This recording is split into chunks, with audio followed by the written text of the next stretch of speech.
running. So we are getting Aiysha on, and I'm so glad that you guys are being patient with us. Thank you so much for your patience. You know how technology can be. So Aiysha is joining us. As you can see her on the screen, but you can't quite hear her yet. But she will be on with us in just a moment. But as I said, I know we can see Aiysha, but we can't quite hear her yet. But that is okay. That is okay, because even if we're not able to hear her, I have her on the phone, so we can make this happen either way. Right, Aiysha? That's right. That's right. So because on my end you're frozen, which is okay, because we get to see your lovely face, which is not a problem. But you just went away. So you must be going out and coming back in. I'm trying. Okay, excellent. So while you're doing that, for those who are joining us, I am Chelsealya Cookie Payne, founder of Payne and Glory Incorporated, and the administrator for this particular group, Payne and Hughes Mental Health and Ministry, and we are going to be joined on tonight. I'm telling you, we had a phenomenal conversation about this topic 2 weeks ago, and it really, not only did it spark a conversation within my own household, but it actually started other conversations, necessary conversations that needed to be had surrounding depression and anxiety among children and adolescents. And we're joined with the wonderful Aiysha Montgomery, or Aiysha Whitaker. And Aiysha is a mental health professional there in the DC area, and she has so kindly taken time out of her schedule to be with us on tonight, again, to share with us the wisdom and understanding and knowledge that she has. And as I said before, every parent, every educator, every youth leader, every pastor, everyone who has a heart for young people, who has children in their family, young people in their family, or part of their lives, they need to definitely be attentive to what Aiysha has to share with us. As I said at the beginning, this conversation sparked a conversation within my home. During the broadcast, my daughter was here and could hear the whole thing. And in the process of it, she was able to kind of share with me some insight from her perspective. She is an educator. She has worked in the elementary school system in the school system here in the elementary school, as well as in the pre-K system, dealing with the younger and the very smaller, much younger and smaller children. And she was telling me about instances where she has seen children 5 years old and younger who have exhibited behavior that she knows to be that she, of course, not knowing the diagnosis, but definitely knowing that there's something going on. And, you know, trying to, and as an educator in her position, not really knowing how. Oh, I see you. You see me? Yes. Okay. I'm going to mute you on my phone because there's feedback. Can you hear me now? So you can't hear me. Okay, when I mute you can't hear me. No, but I can put it on my Facebook, so I'll just watch it that way. No problem, and then I'm able to hear you. The only thing is the feedback from my phone. My Facebook, so I'll just watch it that way. Okay. So you may have to turn down the volume on your Facebook because you're going to get feedback. Okay. Let me just, you can mute me.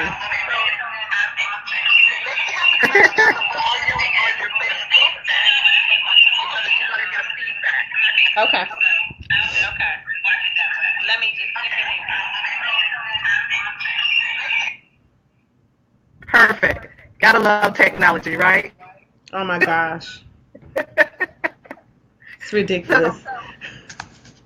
So, thankfully now you can hear me, but I'm having to. I think because of the phone connection. One second, because we're getting the feedback. 1 second.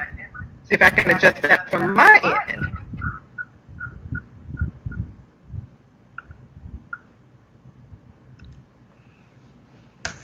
Okay, and I'm putting you on mute, so if you don't hear anything, it's because I've muted you. It's fine. Okay. Excellent, because we actually can hear.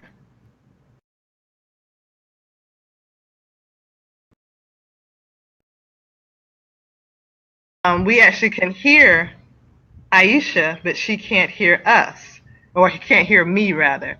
Let's see here. Excellent, because we actually can hear. Okay, you can hear me, Aiysha? Okay. Gotta love technology. Gotta love it. So Aiysha, what I'm going to do is what I did a moment ago. Let me see if I can do this again without there being any feedback. And I think so far we're good. I think that we're going to get the feedback. I'll tell you what. While I'm talking, you mute your phone, and then when you begin to talk, I'll mute. That way we won't have the feedback. How's that? Okay. Perfect. And feel free to jump in whenever you want, because I want you to be heard. So and as you probably heard just now, I was talking about the importance of what you have to share. And actually,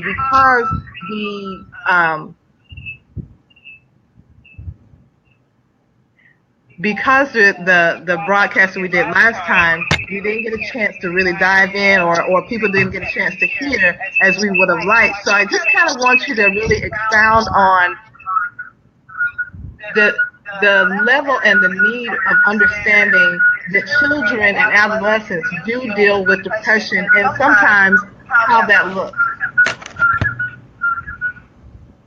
Okay, so with the children and adolescents I work with, and I've had experience with, can you hear me?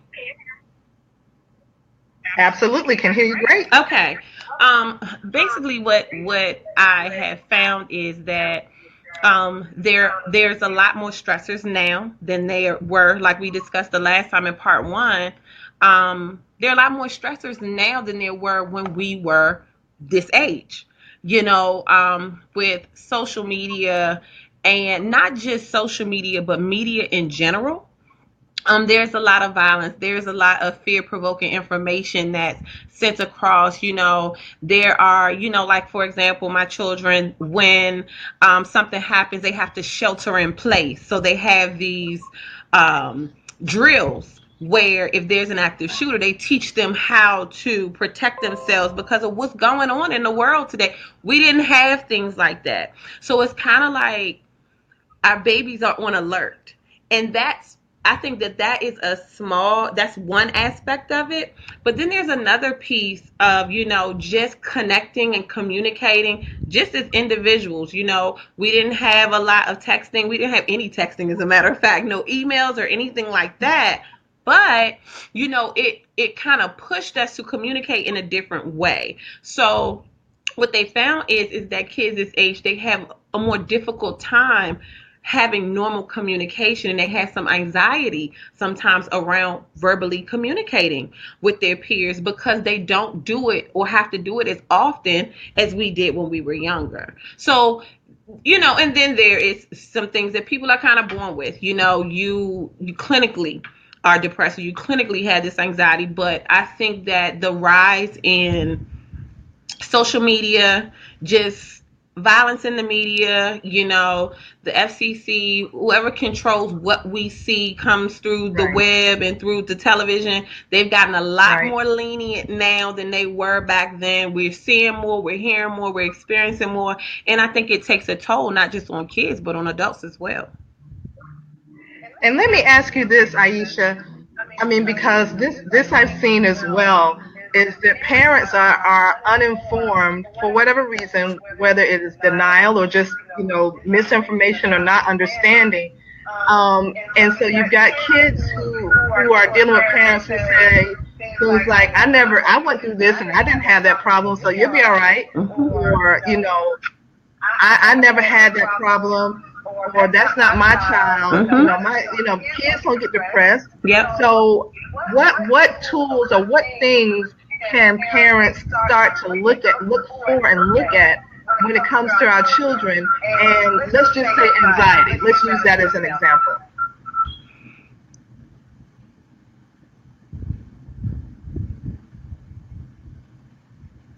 What would be some things that you would say as it pertains to anxiety that can help? Okay. Yeah. So, we touched on this before as well, and I definitely want to reiterate that it's important that you acknowledge your child's concerns and not dismiss them. Right. We Most of the time we know our children. We know what we call is their baseline. So it's important that if we notice something off from their baseline, that we pay close attention. Like, they don't normally act this way when this happens. All the other times it's happened, they didn't act that way. So what's going on with them now? Let me inquire more about that. Does it seem like when they go to certain places they are getting sick or they're not feeling well? Is it kind of like around going to school? Those are things that are indications that a red flag that something might not be right, and parents should inquire about it. We also discussed how some parents just don't want anything to be wrong with their children, so they minimize it. Oh, you know how he is. He just getting nervous. Ain't nothing wrong with that child. He needs to just, relax. You a big boy now. That shouldn't scare you. Or you a big girl. Like, you shouldn't be bothered by that. We need to acknowledge what is going on with our children, ask questions, and give them healthy coping skills once we realize what is going on.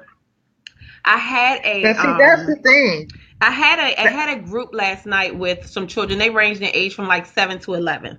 So we were talking about stress. And the 7-year-old, she just turned 7. She's 6 to 7 years old. She said, I asked her about stress and she knew exactly what it was. And she said one of the things that helps her with stress, her daddy told her to express her feelings. If you express your feelings, you feel better. But if you don't express your feelings, then it makes it worse. So it's important as parents. A 6-year-old, she just turned 7 last weekend. She knew that enough. Her father knew enough to say, if something is going on with you, I want you to tell me so it'll be better. And the thing is that we as parents need to create that safe space and provide that platform for the kids to know that they can come to us when they're having these issues. That is major for children. I definitely think that's the missing piece, Aiysha. You just nailed it on the head, that the parents have the ability to give that information, because they've grown up themselves as children who didn't know whose parents didn't do that or didn't give them coping mechanisms. So now they are doing the exact example you gave earlier. You're a big girl now. You're a big woman now. That there's nothing to be scared of. What you scared of? And negating the fact that there is something real going on.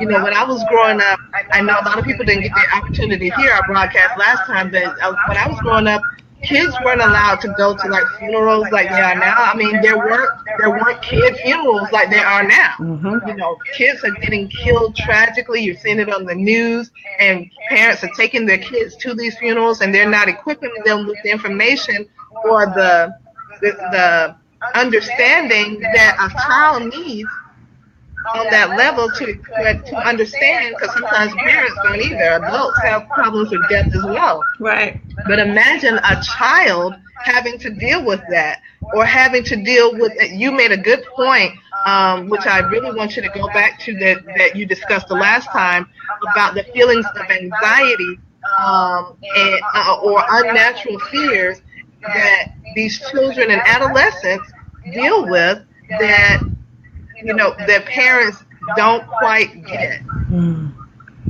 Yeah. It's kind of like, sometimes kids, it, you, they can have catastrophic ways of talking. I'm sorry.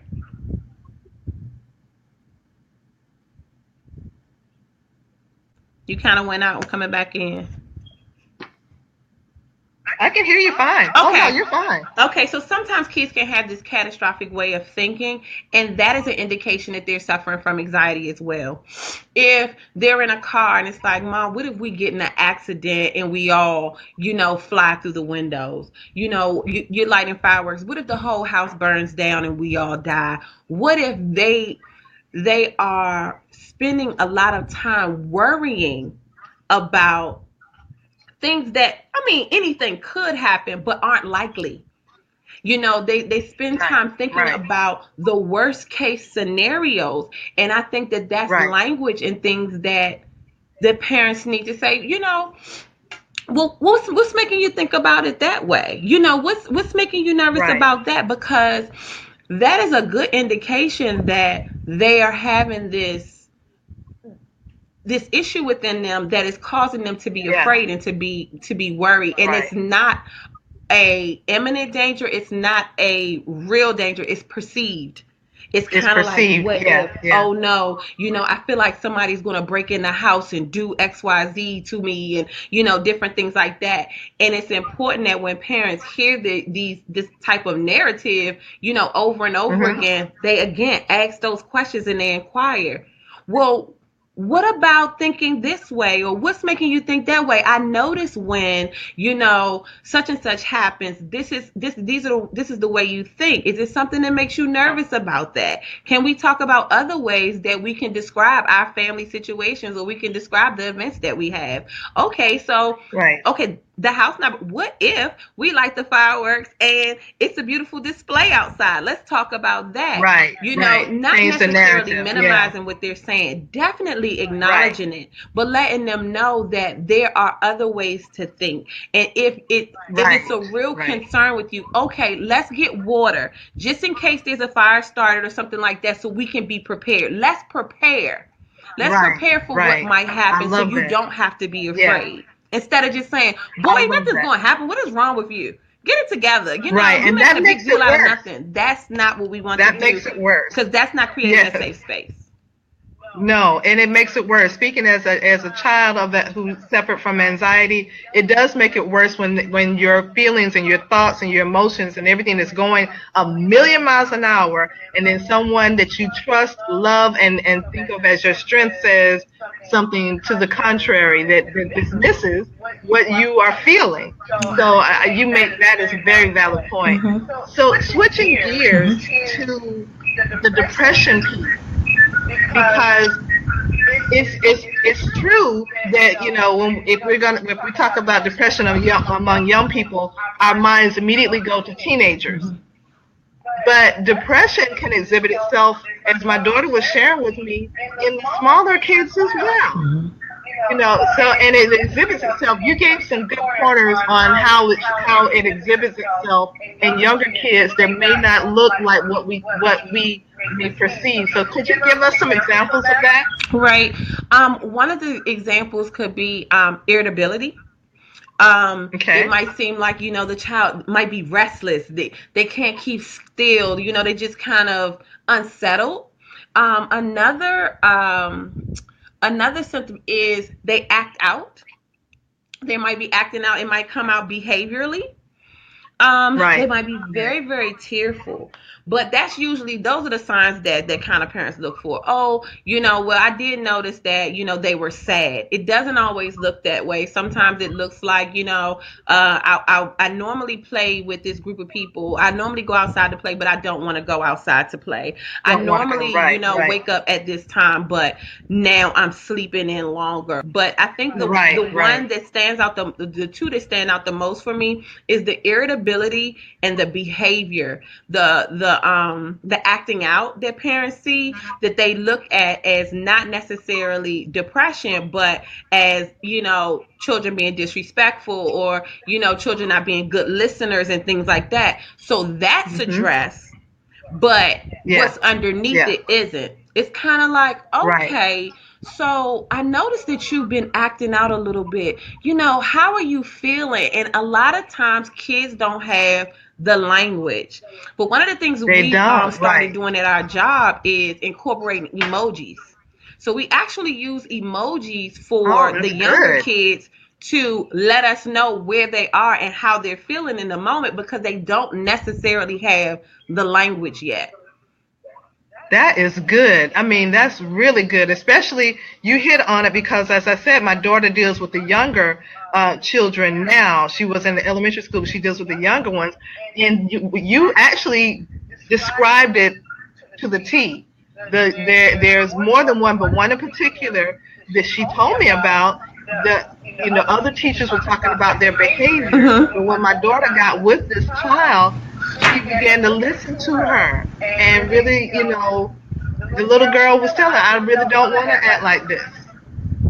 I mean, if someone had actually took the time to listen to her instead of telling her, go sit down or stop acting like that or stop doing that, she's fine. Exactly. She doesn't know, as you said, she doesn't have the capacity to really express, what's going on. But, here's this kid who just needs somebody to hear her Mm-hmm. and then help her to direct her behavior, her thoughts, or express herself in a way that she's not just dismissed. Yeah. And that is the perfect opportunity for us to give them the language. Yes. So you speak about the language Mm-hmm. because that's what's missing. Mm-hmm.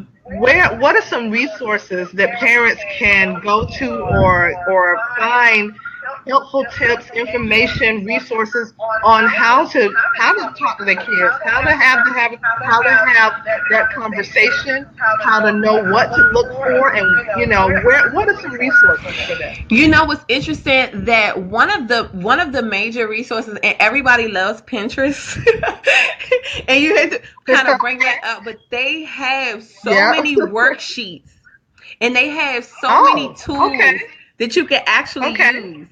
You can actually enter in, feelings chart or feeling activities and things like that. And it is Google of like resources that come up. But as far as background information for parents, I think the first place that they should start is with their pediatricians. Get the Okay. information get the Yeah. information from the medical providers, those doctors. They have the information. They can give you pamphlets, and start there. Definitely start there. Use who you already have. Um and and the pediatricians can let you know if you might need a referral. But then there Right. are Right.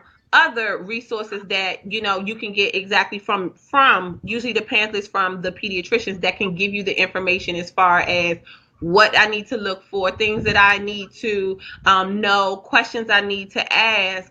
And Right. The Google. questions. Yeah. Google, you Yeah. get a Yeah. lot of excellent information on Google. But if you actually want to do some activities with your babies and kind of, get that, just making it a part of our normal family conversation, I would Right. suggest Right. getting those printable worksheets that you can get.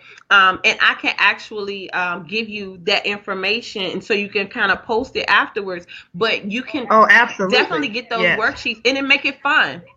And even when Yeah. nothing's going on, you Yeah. can do this activity. And then when something does go on, you maybe can refer back to it, put it on the refrigerator or something like Exactly. that. Use the emojis. This young lady in the group last night, she was able to remember that information that her dad gave her because it was a part of their family conversation. Right. She was Right. able to I say, love he it. told me Yeah. that it is important that I express my feelings. Like, she used those words, so Yes. she got them from him. So it starts with us too as parents. So it's important that we get that information that we need so we can, effectively, help our kids to normalize some of the feelings that they're feeling. I love it. And yes, please share that so I can post it in the feed here below, because that is important. I mean, along with Pinterest. You're right. I hadn't even thought about Pinterest, but Pinterest is the go-to place for it all. Pinterest is I awesome. mean, really. But I mean, those are awesome resources that we can utilize. Like you said, the pediatrician. There's also NAMI.org, which has great information where you can go on there for, your mental health needs as far as, knowing the signs, what to look for, as well. And I love the emoji idea. I love the Pinterest idea. That is just, I love it. I love it because it takes it, it gives the parents something that is relatable to them. Mm-hmm. That they, you can go on there and get some worksheets. You can go on, go to your pediatrician that you've been going to forever, Mm-hmm. that your child is familiar with, your child is comfortable with as much as you can be comfortable with a doctor, Right. So, and you can get some answers. Let me ask you this, because this piece is important as well. So you talked about the depression, you talked about the anxiety, you talked about some of the things that parents can do. But what are some of the things the church can do? Well, Aiysha, you took a lot deep breath on that one. Well, I'm glad you asked that. I love your expression too, because although you might not be able to see me, I can see you, and your expression is just too funny.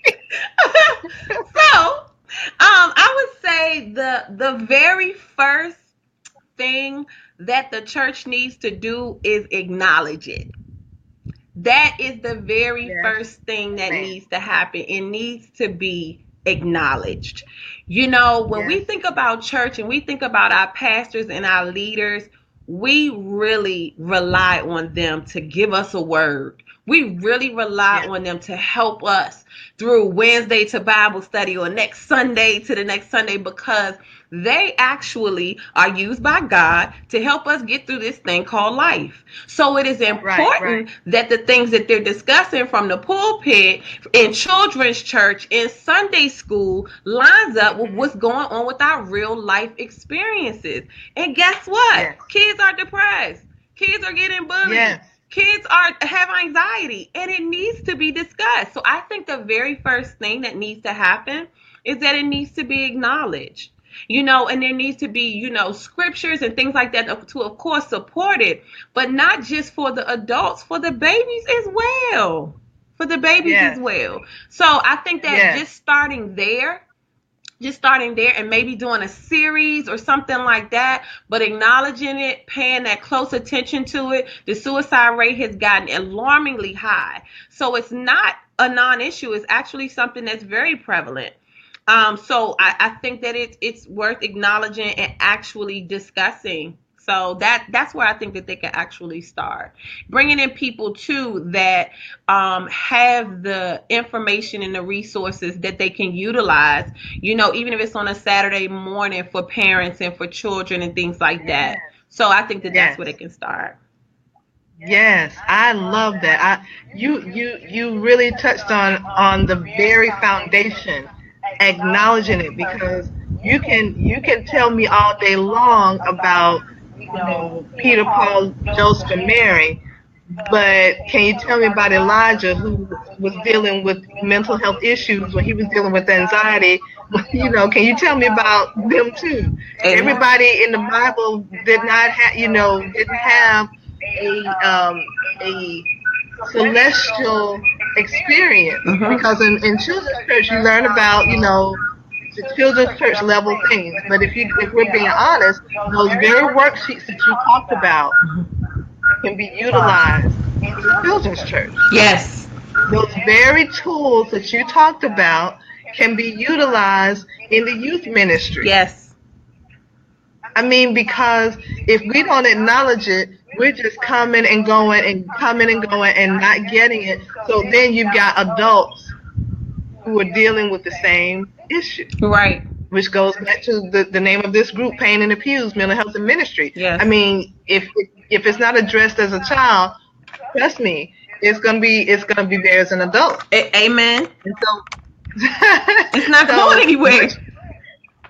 It's not going anywhere. Not to the respect of you just telling me that you're not giving the full picture to the people. And you, as you said, when you're in ministry, you're there as it's the hospital that you go to for help. It's the place you go to for comfort, but it's also the place that you go to for healing. Right. And that healing doesn't always look like a handful of oil and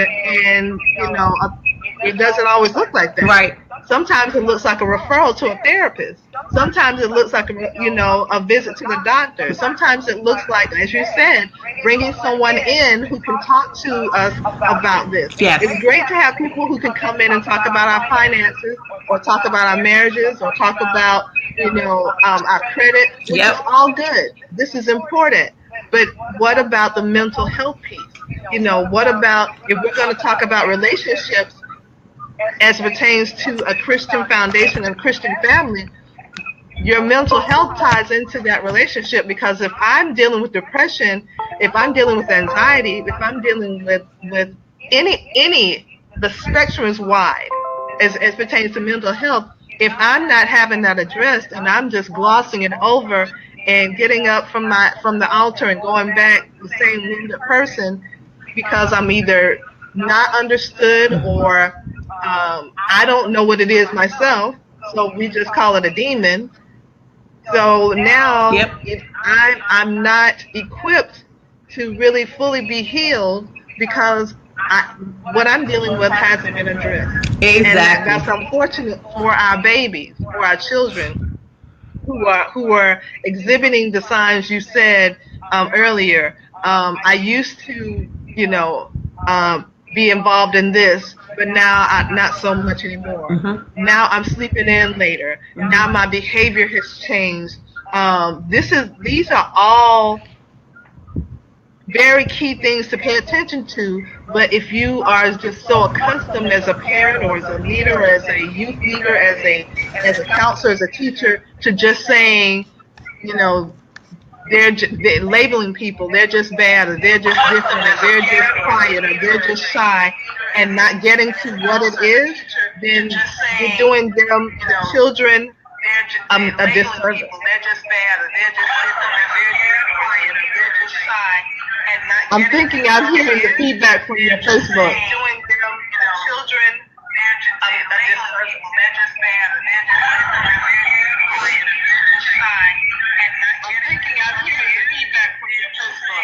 Yeah, I thought I had it off.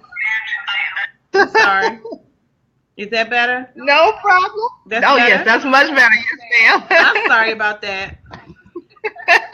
Yeah, no, I definitely agree with what you're saying. And I was looking at some of the comments that Priscilla was making, and she had a lot of good points as well. Yes, and I put up there, one of the things I put up on the screen a moment ago, she talked about the movie Inside Out, and you were talking about the emoji. Yes. One of the movie Inside Out is perfect. Excellent movie. Excellent movie. We took that movie and we showed it to, we had the opportunity to show it to all the kids at our job. And I think about 60 kids were able to view it, something about 60, 65. And we came up with prompt questions afterwards just to have that conversation. Oh, wow. And these are things that you can do at home. These are things that you can do in your, your church community. These are things you can do when you have like family nights, movie nights, game nights, things like that. It is important that once we have this information and we know that it's an issue that needs to be addressed, we try our best to incorporate it in all of these aspects of our lives and educate our family members, educate our friends, educate those in our church communities, because we have the information and we know it's an issue. We have to. It's almost like there is an obligation for us to speak for and to give the information and provide these things for people who might not, want to necessarily talk about it, who might want to talk about it but might be afraid and not know how.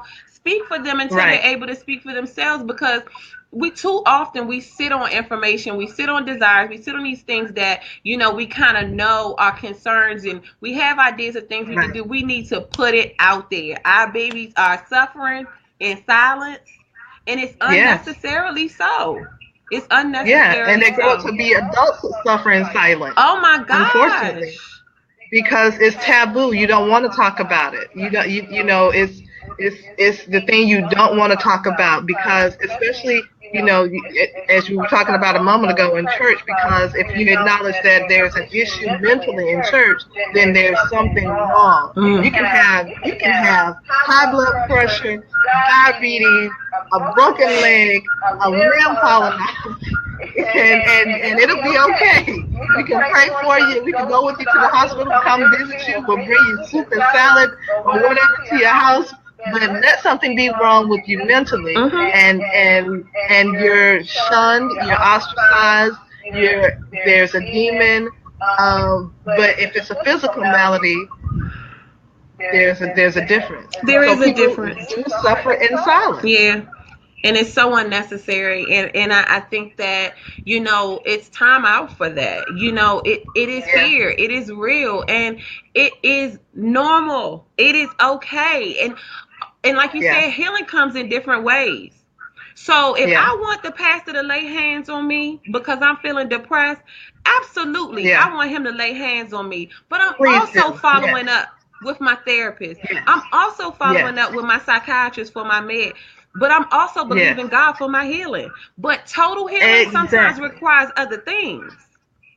So I don't discount the power of prayer and laying on of hands. All of those things, God can move. We that. We know that. Absolutely. God will do his thing. But at the same time, it's important for us to use wisdom. And if we're able to do that for ourselves as adults, we are better equipped to do that for our children. If we're not paying attention and we're holding on to, this denial and things like that as far as what's going on with us, we are not going to be in the best position to advocate and to protect our babies from those things that they don't have to go through. So we have to make sure we're good.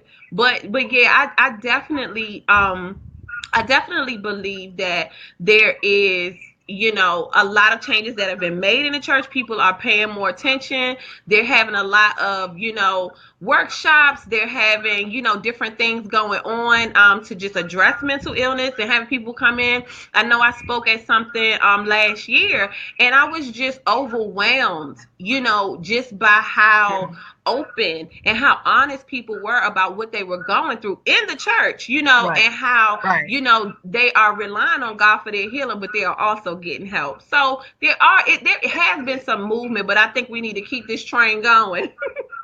Absolutely. See, that's the thing, Aiysha. When you open up the door and you give platform and give way for people to actually talk about it, then that's when you see that people really do want to talk about it, which goes back to what you were saying about children's church and the youth ministry.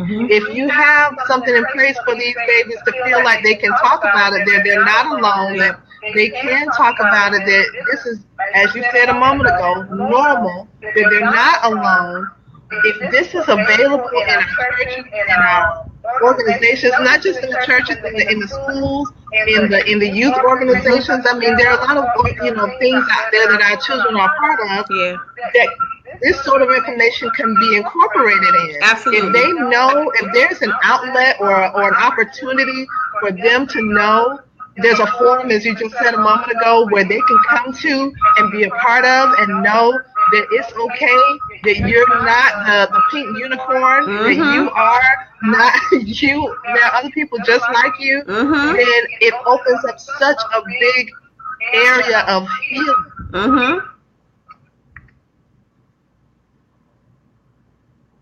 And I think that is something that is needed. That opportunity to know that I'm not, although I'm unique, because I'm special and I'm different, because God made us all unique, special, and different, but I'm not different. I'm different, but I'm not different. And there's other kids who feel like me. It's probably the person sitting next to me, but theirs is exhibited differently than mine. Yes. And now, I think that having that opportunity, that outlet for the, children's church, as I said, Boys and Girls Club, wherever it comes from, having them have that outlet is important, because, as you said, our kids are suffering in silence. There are kids who are under the age of 10 who are taking their own lives. and the ones that aren't are contemplating it. Yes. That is a horrendous, scary yet very real reality. Yes. Very true. Very true. So I think that, I think that, when we talk about the children's church, just kind of sitting back and thinking about those opportunities when we can incorporate those things. So Sunday during children's church, usually it's Wednesday. I say Wednesday, but Wednesday when you have Bible study and the children are in a separate Bible study, in the children's Bible study, can we have somebody to come in? Can we watch parts of that movie Inside Out? And on Friday nights, sometimes, different times they have, certain things for the teens and things like that. The whole thing doesn't have to involve that, but just putting it in there just enough to kind of let them know that we acknowledge it. Acknowledging it is so important. Because that is the beginning of normalizing it. So people don't feel like aliens and feel like weirdos because they're having certain feelings and they're having certain, issues and barriers when it comes to their thoughts and their feelings and their emotions. Right. So I think we need to identify those opportunities where we can insert this information in a non-threatening, really, relaxed, normalized way. So yeah. Oh my goodness, Aiysha, I thank you so much. You've given us so many jewels, so many nuggets. As you said, the information that you're going to share, I'm going to put in the thread on tonight. You'll get a chance to see the feedback from the comments that have been shared. I'm so grateful for the people I can see. I know there's some names I can't see, but I can see Erika, I can see Priscilla, I can see Shonda. There was a nut that I can see some. Can't really see others, but we'll be able to see afterwards. But I want to thank you so much. Thank you so much for having me. Yes, ma'am. All the way from the DMV area. I appreciate you so much because you've shared not only your knowledge as a clinician, but you've shared your knowledge as just a parent and a mother and a person of faith who knows both sides of the spectrum. Yes. And I appreciate that so much. For those of you who are joining us on tonight, we thank you for joining us. We hope that you've gotten something out of tonight and that you can carry it with you. I look forward to being with you on next Tuesday. You'll see a little bit of snippet of what's coming up next Tuesday, but I'll give you a hint. It's dealing with the mass exodus as it pertains to mental health in the church. So you'll see that on next week. Don't forget that coming up, our very first mental health and ministry chat and shoot of 2018 will take place on March the 10th. And I'm looking forward to that. And we're going to be dealing with our seniors, our elderly, and how depression and anxiety and mental health affects them. And I promise you'll be surprised at what you learn, because what you attribute maybe to getting older is not necessarily what it is. As well as it's going to be a two-parter. So we're also going to be dealing with women and our relationships and our own well-being. So that's going to be March 10th. And then this coming Saturday, we're having our annual What's a Girl to Do chat and shoot for young ladies, teenage years up to 24 years old. And that's going to be this coming Saturday. So I'm looking forward to it. Again, Aiysha, thank you so much for joining us on tonight. We thank you so much. Thank you even through the technical difficulties. We made it through. Yes. You are so welcome. I'm so happy to be here. I'm just grateful for the opportunity. So anytime you need me, hopefully we can get the technical difficulties together, but I'm open and I always appreciate it when you ask. So I'm just grateful that I can be available. I'm so glad, and you and I will be talking again soon, as we've got more to talk about as pertains to mental health and ministry. We've got so much more to talk about. Yes, ma'am. And thank you, Priscilla. I see your comments. Thank you, Erika. Thank you guys for joining, and those who will watch the replay, we want to hear from you as well. Thank you for joining us on tonight, and have a blessed evening. We'll see you next Tuesday, where we'll be talking about it, because there's Let's Talk About It Tuesday.